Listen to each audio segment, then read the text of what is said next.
ஆனால் first all the best. NEET coach பண்ணுற எல்லாத்துக்கும் ஈவன் பயாலஜி ஃபிசிக்கல் சயின்ஸ் நிறைய கம்ஃபர்டபுளாக இருக்கும் உனக்கு. Even 11th and 12th NCERT book படிப்பீங்க, 11th and 12th புக்கு படிப்பீங்க. இப்போ இருக்கக்கூடிய புக்கு வந்து பார்த்தீங்கன்னா உங்களுக்கு நல்ல எலிஜிபிளான டாப்பிக்காக தான் இருக்கும். ஸோ இது வந்து பார்த்தீங்கன்னா முழுக்க நீட் பேசிக் தான் உங்களுக்கு இந்த வீடியோ ஃபுல்லாக இருக்கும். மேக்ஸிமம் 25 கொஸ்டின்ஸ் நான் சொல்கிறேன். ஒவ்வொரு டைம் உங்களுக்கு நான் கொஸ்டின் சொல்லிகிட்டே இருக்கேன். இது நீங்கள் சப்ஸ்கிரைப் பண்ணிக்கோங்க, ரொம்ப யூஸ்ஃபுல்லாக இருக்கும். இது ஒரு டைம் பாஸ்க்காக எடுக்கலை, உங்களுடைய நல்லதுக்காக தான் எடுக்கிறேன். ஏன்னா நிறைய கோச் இன்ஸ்டியூஷன்லாம் பார்த்தீங்கன்னா நிறைய அமௌண்ட்லாம் வாங்குறாங்க. அதை மாதிரி நீங்கள் எதுவும் பண்ண வேண்டாம். இதை பேசிக்காக வச்சு நீங்கள் நிறைய கொஸ்டின் நீங்கள் கிரியேட் பண்ணிக்கலாம். சரிங்களா? நான் I go for only biology NEET கோச்சில் ஃபர்ஸ்ட் 25 கொஸ்டின்ஸ்.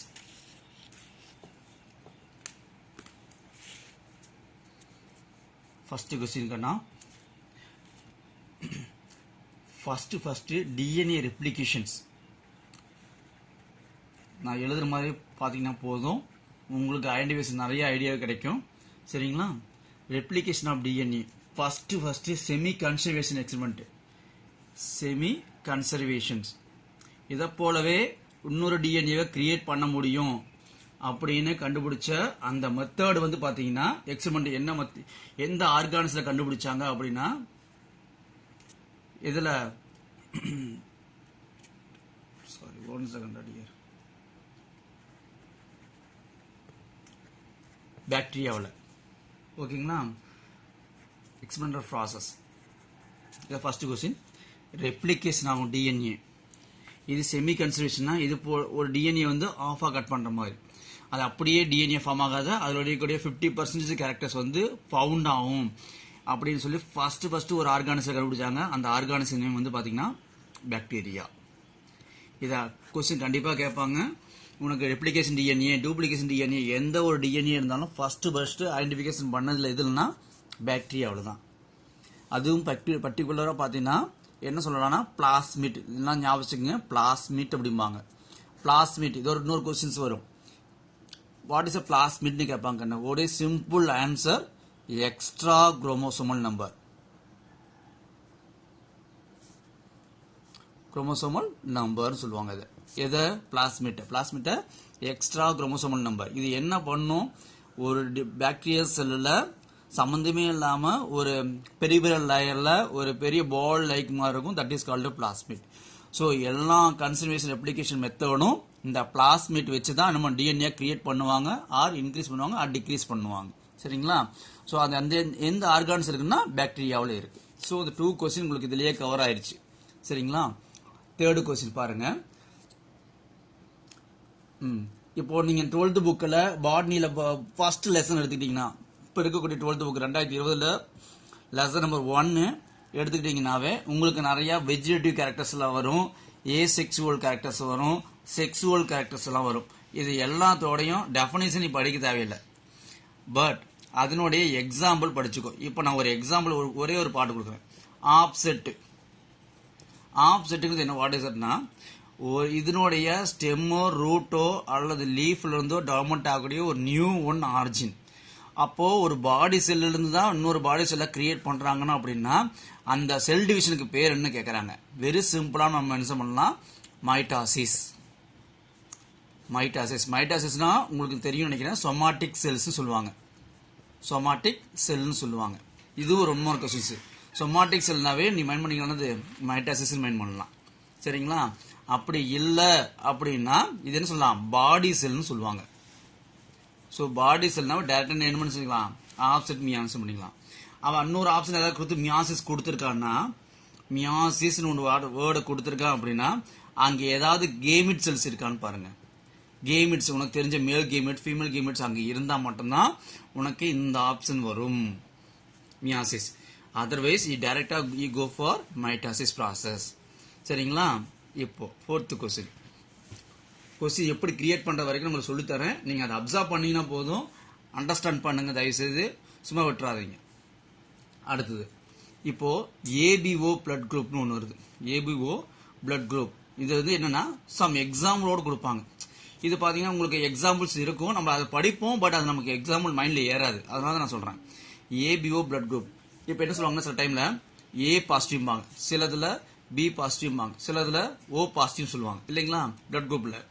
அந்த மாதிரி மூணுமே ஒரு இது என்னன்னா டாமினண்டா இருக்கும். இப்போ நம்ம படிச்சிருப்பீங்க மென்டல் ஹைபிரிட் கிளாஸ் கொஸ்டின்ல என்ன படிச்சிருப்பீங்கன்னா ஏதோ ஒரு கேரக்டர்ஸ் தான் டாமினண்டா இருக்கும், மற்ற எல்லாம் ரெசசிவா இருக்கணும். ஆனா அந்த ஏபிஓ பிளட் குரூப் மட்டும் மூணுமே டாமினண்டா இருக்கும். அப்படிங்கிறது எதுனா கோ டாமினன்ஸ் தான், எல்லாமே டாமினன்ஸ். அப்ப இது ஞாபகம் வச்சுக்கோங்க. ஏபிஓ பிளட் குரூப்னாவே கோ டாமினன்ஸ் கேரக்டர்ஸ் ஞாபகம் வச்சுக்கோங்க. சரிங்களா? அடுத்தது இப்போ நீங்க படிச்சிருப்பீங்கன்னு நினைக்கிறேன் டிஹெச் மார்கனோட கேரக்டர்ஸ். தேர்ட் லெசன் நம்பர் 3ல பார்த்திருப்பீங்கன்னு நினைக்கிறேன். பாட்னில லெசன் நம்பர் 3ல டிஹெச் மார்கன் ஒரு பர்சன் இருக்காரு. அவர் வச்சு நிறைய இதெல்லாம் இருக்கும். ஸ்டர்பர்கர்னு ஒருத்தர் பாத்தீங்கன்னா அவருடைய ஸ்டூடெண்டா இருப்பாரு. ஸோ தெரிஞ்சுக்குங்க, டிஹெச் மார்கன் வந்து லெசன் நம்பர் 3 இருப்பாங்க. இவரை பத்தி நீங்க நிறைய தெரிஞ்சுக்கணும் குரோமோசோம் தியரியில. இவர் என்ன சொல்லியிருப்பாரு, லிங்கேஜ் அந்த வேர்டா சொல்லியிருப்பாரு. லிங்கேஜ்ங்கிற ஒரு வேர்டை சொல்லியிருப்பாரு. லிங்கேஜ்னா என்னது, ஒரு சம்பந்தமே இல்லாத நான் சிஸ்டர் குரோமாட்டிட்ஸ். நான் சிஸ்டர் குரோமாட்டிட் இருக்கு இல்லையா, அந்த குரோமாட்டிட்ஸ் வந்து இணைக்கிற அந்த பார்ட் குரோமாட்டிட்ஸ். சரிங்களா? So that is called linkage. இந்த லிங்கேஜ் வேர்டை ஃபர்ஸ்ட் சொன்னது யாருன்னா டிஹெச் மார்கன். தென் 6th கொஸ்டின்ஸ். அடுத்தது என்ன சொன்னாங்கன்னா ஃப்ளவர்ஸ் ஒன்லி இந்த லைஃப் டைம் ப்ராசஸ். ஒரே ஒரு டைம் பிளான்ட்ல தன் லைஃப் லாங்ல ஒரே ஒரு டைம் மட்டும்தான் பூ பூக்கக்கூடிய தாவரம். அது எந்த தாவரம்னு கேட்குறாங்க. உனக்கு தெரிஞ்ச தாவரத்தை ஒன்று சொல்லி பார்க்கலாம். பேம்பூ தாவரம் பார்த்தீங்கன்னா பூ பூக்கும், ஆனால் லைஃப்ல ஒரே ஒரு வருஷம் மட்டும்தான். ஏன்னா ஒன்லி ஒன்ஸ் என்ன லைஃப் டைம்ல ஃப்ளவர் ஒரே ஒரு தான் பூக்கும். இன்னொரு பிளான்ட் இருக்கு, மியூசா பாரடைசியாக்கா. மியூசா பாரடைசியாக்கா பிளான்ட்ல பேம்பூ பார்த்தீங்கன்னா ஒரே ஒரு தான் ஃப்ளவரிங் கேரக்டர்ஸ். தன்னுடைய லைஃப் லாங்ல ஒரே ஒரு டைம் தான் ஃப்ளவரிங் பிளான்ட்ஸை கிரியேட் பண்ணும், ஃப்ளவரை கிரியேட் பண்ணும். அதே மாதிரி மியூசா பாரடைசியாகவும் ஒரே ஒரு டைம் தான். இந்த மியூசா பாரடைசியாங்கிறது ஒன்றும் கிடையாதுங்க, வாழை மரம், பனானா ட்ரீ. ஓகேங்களா? இந்த மாதிரி சிம்பிளாகவும் கேட்பான். அப்படி கேட்கும்போது நமக்கு அந்த டைம்ல ஆன்சர் மைண்ட்ல வராது. அதனால நான் சொல்லும் போதே அந்த எக்ஸ்பிளனேஷன் கரெக்டாக கொஞ்சம் சொல்லுவேன், அதை புரிஞ்சுக்குங்க. சரிங்களா? அடுத்தது அலெக் ஜெஃப்ரி. இவர் எங்கேயாச்சும் கேள்விப்பட்டிருக்கீங்களா? ரொம்ப ஃபேமஸ். சில பர்சன்ஸ் நீட்ல ட்ரை பண்ணுவானுங்க, அப்படி ட்ரை பண்ண முடியல அப்படிங்கிற பசங்க என்ன பண்ணுவாங்கன்னா ட்ரை டு தட் வேற ஏதாவது ஜாபுக்கு ட்ரை பண்ணுவானுங்க. வேற எதுனா ரொம்ப டிஃப்ரெண்டா இருக்கக்கூடிய கோர்ஸ் ட்ரை பண்ணுவாங்க. அப்படி ட்ரை பண்ற கோர்ஸ் தான் ஃபிங்கர் பிரிண்டிங் சொல்லுவாங்க. கேள்விப்பட்டிருக்கீங்களா? இந்த ஃபிங்கர் பிரிண்டிங் வந்து ஃபர்ஸ்ட் ஆரிஜின் பண்ணது யாருன்னா அலெக் ஜெஃப்ரி. ஓகேங்களா? நம்ம ஃபிங்கர் பிரிண்டிங் வச்சு அவன் ஆன்டிவேஷன் பண்றோம் இல்லையா, அதை சொன்னவர் ஃபர்ஸ்ட் யாருன்னா அலெக் ஜெஃப்ரி. நோட் பண்ணிக்கோங்க. ஓகேங்களா? அடுத்தது இது ஒவ்வொன்றும் நமக்கு ரொம்ப ரொம்ப முக்கியமானது, பார்த்துக்குங்க. அதே போல பாத்தீங்கன்னா போலன் ஃபாசில் ஆகும். போலன் ஃபாசில் தேர்ட் அப்படிங்கிறாங்க. ஃபாசில்னா என்னது, பல வருஷம் என்னது டீகம்போசல் ஆகாத மண்ணுக்குள்ளேயே இறஞ்சி என்ன மாறும், ஒரு ஹார்டான பார்ட்ஸ் கிரியேட் ஆகும். அந்த ஹார்டான பார்ட் தான் என்ன சொல்றோம் நம்ம ஃபாசில், ஒரு ராக்காவும் மாறலாம், அல்லது ஒரு ட்ரீ ஒரு பீட்னா ஒரு கறி துண்டா கூட மாறலாம், இந்த மாதிரி பெட்ரோலா மாறலாம், வாட் இஸ் இட் கேஸா கன்வெர்ட் ஆகலாம், எந்த மாதிரி கன்வெர்ட் ஆகலாம். போலன் ஃபாசில். போலன்ல அந்த பர்டிகுலர் பார்ட் வந்து எந்த பார்ட் மட்டும் ஃபாசிலா கன்வெர்ட் ஆகும்னா ஸ்போரோபொல்லேனியன். ஸ்போரோபொல்லேனியன் இது நோட் பண்ணிக்கங்க. ஸ்போரோபொல்லேனியன் இது எங்க சார் இருக்குன்னா உங்களுக்கு டயக்ராம் போட்டு காட்டுறேன். இது பாருங்க, இதுதான் வந்து என்னதுன்னா போலன் கிட்டும்பாங்க. இது என்ன சார் போலன் கிட், இதுவும் தெரிஞ்சுக்குங்க நீங்க. இது ஒரு கொஸ்டின்ஸ் 9th கொஸ்டின் ஞாபகம் வச்சுக்கோங்க. போலன் கிட் அப்படின்னாக்கன்னு ஒரு எக்ஸைன் பார்ட்னா சுருக்கமா மேல இருக்கும். இந்த மாதிரி சுருக்கமா இருந்த அந்த எக்ஸைன் பார்ட் என்ன ஒண்ணா ஆயில் கிளான்ஸா ப்ரொடியூஸ் பண்ணும். அப்ப ஆயில் கிளான்ஸ் ப்ரொடியூஸ் பண்ணும்போது என்ன பண்ணா இது ஸ்டிக்மாவோட என்ன பண்ண போய் ஒட்டிக்கிற கெப்பாசிட்டி யாருக்கு தராங்கன்னா இந்த போலன் கிட். இதுக்கு அடுத்த லேயர் தான் யாருன்னா ஸ்போரோபொல்லேனியன். இது எப்படி இருக்குன்னா ரொம்ப ஹார்டா இருக்கும், ஏன்னா இன்னர் லேயரை இது பாதுகாக்கணும். அதனால இது வந்து ஆல்ரெடி ஹார்டா இருக்கக்கூடிய இந்த பார்ட்ல இந்த ரொம்ப வருஷத்துக்கு அப்படி படிக்கும் போது என்ன இந்த போலன் கிட்ல மறைஞ்சிடும். அப்ப உள்ள இருக்கக்கூடிய இந்த பாடு யாரு ஸ்போரோபொல்லேனியன் மட்டும்தான் இருக்கும், அதுதான் பாசிலா கன்வெர்ட் ஆகும். அப்படிங்கிறாங்க. ஓகேங்களா? இப்போ 2 சொல்லியிருக்கேன். கோலன்கிட்னா ஆயில் கிளான்ஸ். அடுத்து 10th கொஸ்டின்.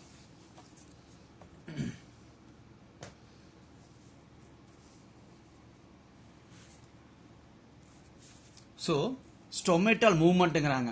ஸ்டொமேட்டல் மூவ்மெண்ட் எந்தெந்த ப்ராசஸ் வந்து ஸ்டொமேட்டா மூவ்மெண்ட் ஆகும்? ஸ்டொமேட்டான்னு சொல்றது உங்களுக்கு தெரியும் நினைக்கிறேன். ஸ்டொமேட்டாங்க இன்னும் வாட் இஸ் தட்? ரெஸ்பிரேஷன் பண்ணக்கூடிய லீவ்ஸ்ல இருக்கக்கூடிய மெயின் பார்ட் இதுதான். இதுலனா லீவ்ஸ் கிரீன் கலராக கிடைக்காது, ஒரு ரெஸ்பிரேஷன் ப்ராசஸும் பண்ணாது ஸ்டொமேட்டா, இல்லைங்களா? நான் ஸ்டொமேட்டா பற்றி அடுத்து ஒரு கொஸ்டின் கூட சொல்லிடுறேன். ஸோ இதில் வந்து ஸ்டொமேட்டல் மூவ்மெண்ட் இருக்கு அப்படின்னா அந்த பார்ட்டில் பார்த்தீங்கன்னா ஒரு 3 பார்ட்டில் ஸ்டொமேட்டா மூவ்மெண்ட் இருக்கும். ஒன்று டெம்பரேச்சர் அதிகமாகும் போது அந்த இடத்துல ஸ்டொமேட்டா மூவ்மெண்ட் இருக்கும். இது நான் வச்சுங்க. அடுத்தது லைட் ரியாக்ஷன் இருக்கும்போது தன்னோட ரியாக்ஷன் காட்டும். அப்போ நைட் ரியாக்ஷன் என்ன சார் ஆகும்? ஸ்டொமேட்டா க்ளோஸ் ஆகிடும். அப்போ ஸ்டொமேட்டா மூவ்மெண்ட் ஆகாது, லைட் ரியாக்ஷன் நடக்கும். அடுத்து CO2 கான்சன்ட்ரேஷன் நடக்கும்போது இது எல்லாத்துலேயுமே பார்த்தீங்கன்னா என்னது? ஸ்டொமேட்டல் மூவ்மெண்ட் ப்ராசஸ் நடக்கும். டெம்பரேச்சர்னாலும் சரி, லைட் ரியாக்ஷன், CO2 கான்சன்ட்ரேஷன். இதில் எது ப்ராசஸில் நடக்காது அப்படின்னா நைட் ரியாக்ஷனில் ஸ்டொமேட்டல் மூவ்மெண்ட் நடக்காது. அடுத்தது இன்னொன்று, இது 11th கொஸ்டின் வச்சுங்க. ஸ்டொமேட்டல் மூவ்மெண்ட்னா 3 டாபிக். அதே நடக்காத ப்ராசஸ் அப்படின்னா நைட் ரியாக்ஷன்ல ஸ்டொமேட்டல் மூவ்மெண்ட் நடக்காது. இன்னொன்று ஆக்சிஜன் கான்சன்ட்ரேஷனாக இருக்கும்போது. இதுல உனக்கு 5 கொஸ்டின், 1 2 3 4 5 கொஸ்டின் இருக்கு கண்ணு. ஸ்டொமேட்டல் மூவ்மெண்ட்னா இந்தந்த ரியாக்ஷன்ல மூவ்மெண்ட் ஆகும். ஸ்டொமேட்டா மூவ்மெண்ட் ரியாக்ஷன் நடக்காது அப்படின்னா நைட் ரியாக்ஷன்லையும் ஆக்சிஜன் கான்சன்ட்ரேஷன்லையும் இந்த ப்ராசஸ் நடக்காது அப்படிங்கிறோம். சரிங்களா? அடுத்தது ஒரு ஹோமோலாகஸ் குரோமோசோம். ஹோமோலாகஸ் குரோமோசோம் எப்படி இருக்கும்? ஒரே மாதிரி இருக்கக்கூடிய குரோமோசோம், இல்லைங்களா? இந்த ஹோமோலாகஸ் குரோமோசோம் பாத்தீங்கன்னா 2 ஒரே மாதிரி இருக்கும். சிஸ்டர் குரோமோசோம் சொல்லுவோம். சரிங்களா? இங்கே இருக்கும்போது குரோமோசோம் பார்த்தீங்கன்னா இதுவும் ஒரே மாதிரி இருக்கும். இதெல்லாம் எங்க சார் இருக்குன்னா ஒரே ஆர்கானிசத்துல மட்டும்தான் இந்த மாதிரி குரோமோசோம் ஈக்குவலாக இருக்கும். So that name is called homologous chromosome. இது எந்த ஸ்டேஜில் ஃபார்ம் ஆகும்னா டிப்ளோட்டின் ஸ்டேஜ். நோட் பண்ணிக்கிங்க, டிப்ளோட்டின் ஸ்டேஜில் ஃபார்ம் ஆகும் அப்படிங்கிறாங்க. சரிங்களா? டிப்ளோட்டின் ஸ்டேஜில் இந்த குரோமோசோம் பார்த்தீங்கன்னா ஹோமோலாகஸ் குரோமோசோம் ஃபார்ம் ஆகும் அப்படிங்கிறாங்க. அதே ஒரு குரோமோசோம் இன்னொரு குரோமாட்டிடோட ஃபியூஸ் ஆகும். ஃபார் எக்ஸாம்பிள் இந்த குரோமோசோம் இங்க இருக்க குரோமாட்டின்ஸ், இங்க இருக்கிற குரோமாட்டின் ஒன்னோட ஒன்று ஃபியூஸ் ஆகுனா that is called what is that? Crossing ஓவர்னு சொல்லுவாங்க. இங்க இருந்து இது ப்ராசஸ் வந்து ஃபியூஸ் ஆகும். இந்த மாதிரி ஃபியூஸ் ஆச்சுன்னா அது எந்த ஸ்டேஜ்னா பேக்கெட்டின். இது ரெண்டும் ஞாபகம் கன்ஃபியூஷன் ஆகாதீங்க. டிப்ளோட்டினா ஒரே மாதிரி குரோமோசோம்ஸ், இது பேக்கெட்டினா கிராசிங் ஓவர் நடக்கூடிய குரோமோசோம்ஸ். ஓகேங்களா? இது question number 13, pachytene stage. Next 14th questions. 14th question பாத்தீங்கன்னா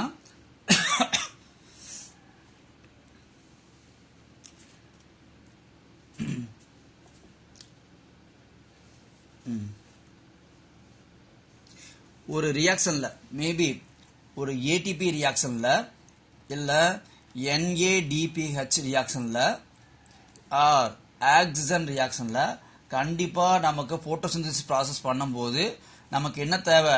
லைட் தேவை. ஒரு ஏடிபி ரியாக்ஷன்னாலும் சரி, ஒரு NADPH ரியாக்ஷனாலும் சரி, ஆக்சிஜன் ரியாக்ஷன்னாலும் லைட் போட்டோசிந்தசிஸ் பண்ணும்போது கண்டிப்பா நமக்கு லைட் ரியாக்ஷன் தேவை. இதை ஞாபகம் வச்சுங்க. அப்போ போட்டோசிந்தசிஸ் ப்ராசஸ் பண்ணும்போது இந்த 3 ரியாக்ஷனும் நம்ம கண்டிப்பா எனக்கு தெரிஞ்சிருக்கணும். ஓகேவா? போட்டோசிந்தசிஸ். தென் இதுல போட்டோசிந்தசிஸ் ப்ராசஸ்ல லைட் ரியாக்ஷன்ல யூஸ் ஆஃப் அந்த ப்ராடக்டே ரியாக்ஷன் நடக்காது அப்படின்னா எதுல நடக்காதுன்னா நல்லா ஞாபகம் வச்சுங்க, NADHல இந்த மாதிரி ப்ராசஸ் நடக்கவே நடக்காது. லைட் ரியாக்ஷன் சரி எதுனாலும் சரி இந்த ப்ராசஸ் நடக்கவே நடக்காது. சரிங்களா? அடுத்தது கொஸ்டின் நம்பர் 16ல ஸ்டொமேட்டா. ஸ்டொமேட்டாங்கிறது பாத்தீங்கன்னா 2 கேரக்டர் கண்ணு. ஒன்னு டம்ப் பெல் ஷேப் சொல்லுவாங்க, டம்ப் பெல் ஷேப்னு சொல்லுவாங்க. இன்னொன்னு பாத்தீங்கன்னா பீன் ஷேப்னு சொல்லுவாங்க கண்ணு.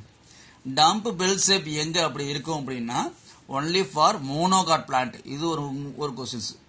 மோனோகாட்ல இருக்கக்கூடிய ஸ்டொமேட்டா வந்து என்ன ஷேப்பா இருக்குன்னா டம்ப் பெல் ஷேப். இது 1 மார்க் கேட்பாங்க, நீட்ல கொஸ்டின் கேட்டிருக்காங்க இதை. அதே மாதிரி டைகார்டில் எப்படி இருக்குன்னா இதில் இருக்க பீன் ஷேப்டு இருக்கும். சரிங்களா, சேஃபாக இருக்கும். கொஸ்டின் நம்பர் 17 ஞாபகம் வச்சுங்க. இது 16 கொஸ்டின் நம்பர் வச்சுங்க. இப்போ நான் டயக்ராம் போடுறேன் பாருங்க ஸ்டொமேட்டோவை.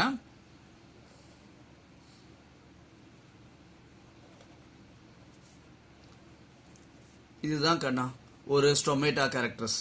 ஸோ ஸ்டொமேட்டோ எப்படி இருக்கும் பாருங்க. உள்ள இருக்கக்கூடிய இந்த பார்ட்லாம் பார்த்தீங்கன்னா இப்படி இருக்கும். இதுதான் குளோரோபிளாஸ்ட் சொல்லுவோம். ஸோ இந்த லேயர் என்ன சொல்லுவாங்கன்னா கார்டு செல்ஸ். டயக்ராம் கொடுத்துட்டு கூட கொஸ்டின் கேட்பாங்க, கார்டு செல்லும் போது நம்ம. அப்போ இந்த இருக்கிறது என்னன்னா ஓப்பன் ஆர் க்ளோஸ். ஒரு வேளை ஒயிட்டா இருந்தா ஓப்பனா இருக்கும், பிளாக்கா இருந்தா க்ளோஸா இருக்குன்னு அர்த்தம். இதுக்கு கூடிய சப்ஸ்டியூஷன் லேயர் இருக்குது எது, இந்த லேயர் என்ன சொல்லுவாங்கன்னா சப்சிடரி செல்ஸ் சொல்லுவாங்க. சப்சிடரி செல்ஸ் சொல்லுவாங்க. அடுத்து இதுக்கு மேல ஒரு லேயர் ஃபார்ம் ஆகும், தட் இஸ் கால்டு என்னதுன்னா எபிடெர்மல் லேயர்னு சொல்லுவாங்க. அப்போ குளோரோபிளாஸ்ட் எந்த இடத்துல இருந்து ஸ்டோரேஜ் ஆகுதுன்னா கார்டு செல்ல ஸ்டோரேஜ் ஆகுது. இது கொஸ்டின் நம்பர் 18. சரிங்களா. தென் 19th கொஸ்டின். இந்த டயக்ராம் நீங்க நல்லா பாத்துக்கணும், எந்த டைம்லயும் விடக்கூடாது. இந்த என்ன ஏதுன்னு திருப்பி திரும்பி பார்த்துட்டே இருந்தீங்கன்னா உனக்கு யூஸ்ஃபுல்லா இருக்கும் அப்படிங்கிறாங்க. சரிங்களா.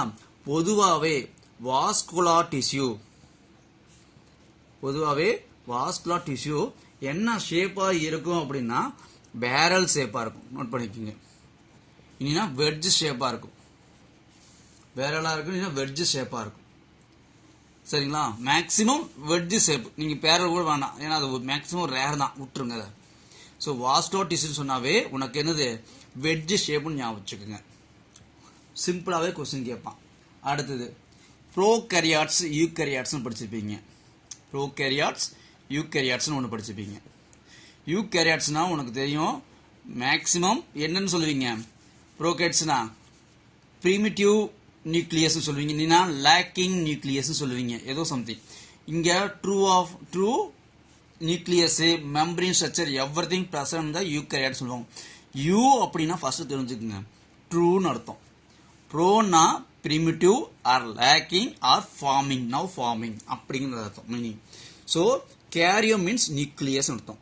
அப்போ நியூக்ளியஸ் லேக்கிங்கா இருக்கலாம், ஆர் வாட் இஸ் இட் பிரிமிட்டிவா இருக்கலாம், அல்லது ஸ்டார்டிங்கா இருக்கலாம். So that name is called prokaryote சொல்லுவோம். இதுல எந்தெந்த ஆர்கானிசஸா இருக்கு அப்படின்னா நம்ம கண்ணை மூடிட்டு என்ன எழுதலாம், பாக்டீரியா தான் சொல்லலாம். பாக்டீரியா மட்டும்தான் நம்ம ப்ரோகேரியாட் மென்ஷன் பண்றோம். அப்போ ப்ரோகேரியாட்ல பாக்டீரியா மட்டும் டைரக்டா இந்த கொஸ்டின் கேட்க மாட்டான். இந்த பாக்டீரியாவில் கூடிய ஏதாவது நிறைய நேம்ஸ் இருக்கு, லாக்டோபேசிலஸ் இருக்குது இல்லையா, அந்த மாதிரி கேட்பான். இல்ல என்னது மைக்கோபாக்டீரியம் கொடுப்பான், ஆசிலேட்டோரியா கொடுப்பான், நாஸ்டா கொடுப்பான். ஏன்னா ஆல்கெல்லாம் பார்த்தோன்னா வச்சுக்க, ஆசிலேட்டர் எல்லாம் பார்த்தோன்னா prokaryotes lacking of nucleus. So அந்த மாதிரி வச்சு தான் கேட்பான். அப்போ பாருங்க கொஸ்டின் நம்பர் 20 பார்த்தீங்கன்னா ப்ரோகேரியம் பாக்டீரியா சொல்லலாம், மைக்கோபாக்டீரியம் இந்த மாதிரி மைக்கோபாக்டீரியா இல்லையா அது சொல்லலாம். இன்னொன்று என்ன சொல்லலாம், ஆசிலேட்டோரியா சொல்லலாம். இன்னொன்று நாஸ்டாக். இந்த மாதிரி நம்ம நிறைய எக்ஸாம்பிள் சொல்லலாம். இதை நீங்க ஃபைண்ட் அவுட் பண்ணுங்க. யூகேரியாட்ஸ்ல டிஃபரெண்ட் கண்டிப்பா கேட்க மாட்டான். சரிங்களா. சோ நீங்க இதை ஃபைண்ட் அவுட் பண்ணீங்க, இதை நீங்க கேட்சபிள் பண்ணலாம். அடுத்து கொஸ்டின் நம்பர் 21. சோ இந்த மாதிரி ஒவ்வொரு கொஸ்டினும் நீங்க ஃபைண்ட் அவுட் பண்ணும்போது தான் அது உங்களுக்கு தெளிவா தெரியும், இல்லைன்னா கஷ்டம் தான். சரிங்களா. சரி, ஒரு நியூக்ளியஸ் கண்ணு, நியூக்ளியஸ். இந்த நியூக்ளியஸ்குள்ள ஒன்னு இருக்கும். What is that, nucleolus. இந்த நியூக்ளியோலஸ்ல ஒன்னு ஆரிஜின் ஆகும். என்னன்னு தெரியுமா, ரிபோசம் இங்க தான் ஆரிஜின் ஆகும். தெரிஞ்சுக்குங்க, ரிபோசம் எங்க ஆரிஜின் ஆகும்னா நியூக்ளியோலஸ். இப்போ நான் டயக்ராம் போடவா, இது நியூக்ளியஸ்.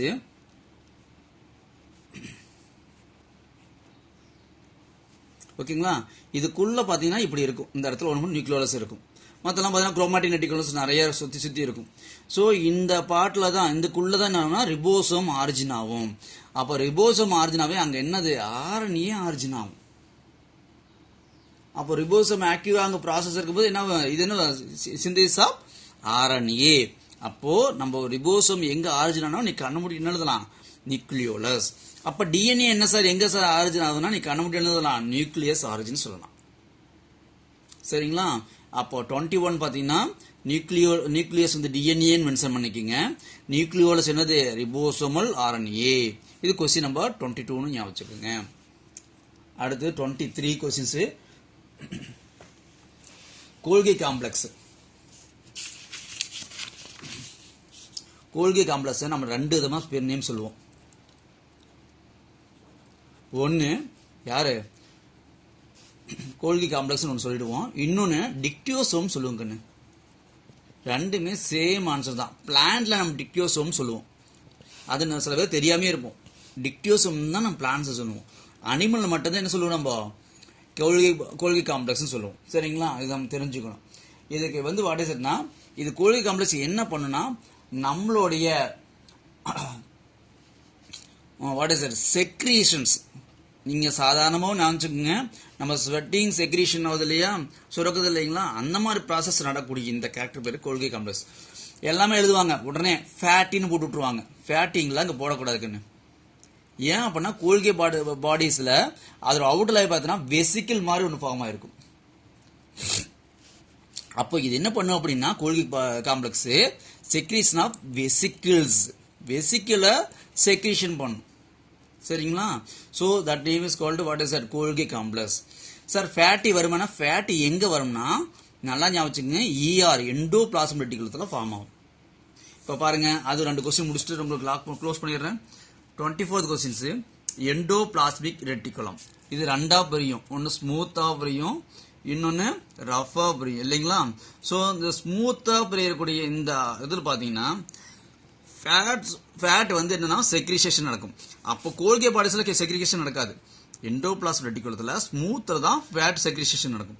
அதே ரஃபா இருக்கிறதுல பார்த்தீங்கன்னா ரிபோசோம் என்ன பண்ணும், தட் மீன்ஸ் புரோட்டீன் சிந்தசிஸ் பண்ணும், புரோட்டீனை சிந்தசிஸ் பண்ணும். அப்போ ஃபேட்டை சிந்தசிஸ் பண்றது யாருன்னா ஸ்மூத், புரோட்டீன் சிந்தசிஸ் பண்றது யாரு, ரஃப் கேரக்டர்ஸ். சோ இது 24 கொஸ்டின் ஞாபகம் வச்சுங்க, இது 25 கொஸ்டின்ஸ் ஞாபகம் வச்சுங்க. இத எண்டோபிளாஸ்மிக் சொன்னவர் யாருன்னா போட்டே,